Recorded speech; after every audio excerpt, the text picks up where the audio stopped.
டெல்லியில் மாணவர்களுக்கு இழைக்கப்பட்ட கொடுமைகளுக்காக பிரதமர் மோடி மன்னிப்பு கேட்க வேண்டும் என்று மக்களவை எதிர்க்கட்சித் தலைவர் ராகுல் காந்தி வலியுறுத்தியுள்ளார்.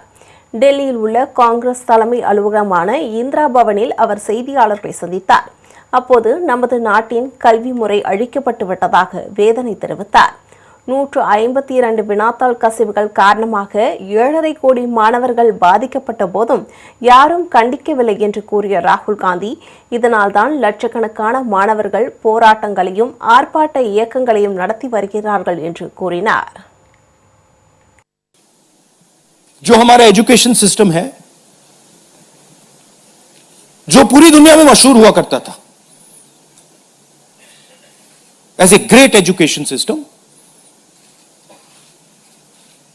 वो अब रिग्ड एजुकेशन सिस्टम है.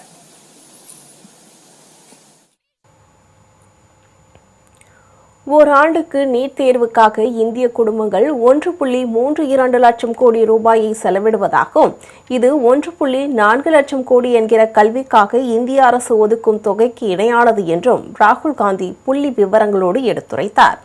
இது நாட்டில் உள்ள ஒவ்வொரு மாணவருக்கும் இழைக்கப்படும் அவமானம் என்றும் சாடினார். These are not complicated things, these are not difficult things. This gentleman, Mr. Dharmendra Pradhan, has literally destroyed India's biggest asset.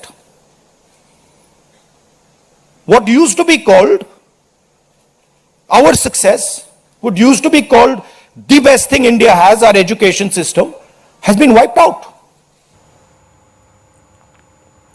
கல்வி முறை, வினாத்தாள் கசிவுகள், மாணவர்களுக்கு எதிரான வன்முறை போன்றவை பற்றி விவாதிக்கப்பட வேண்டும் என்று நாட்டில் உள்ள அனைத்து மாணவர்களும் விரும்புவதாகவும், ஆனால் இந்த பிரச்சினைகளில் இருந்து நாட்டின் கவனம் வேண்டுமென்றே திசை திருப்பப்படுவதாகவும் ராகுல் காந்தி கூறினார்.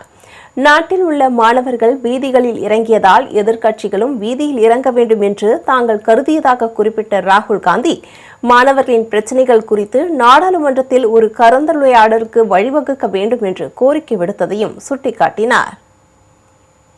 हिंदुस्तान के स्टूडेंट्स सड़क पे हैं तो ऑपोजिशन को भी सड़क पे होना चाहिए, पहली बात.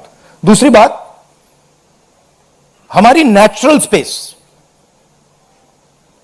पार्लियामेंट है और प्राइम मिनिस्टर हाउस जाने से पहले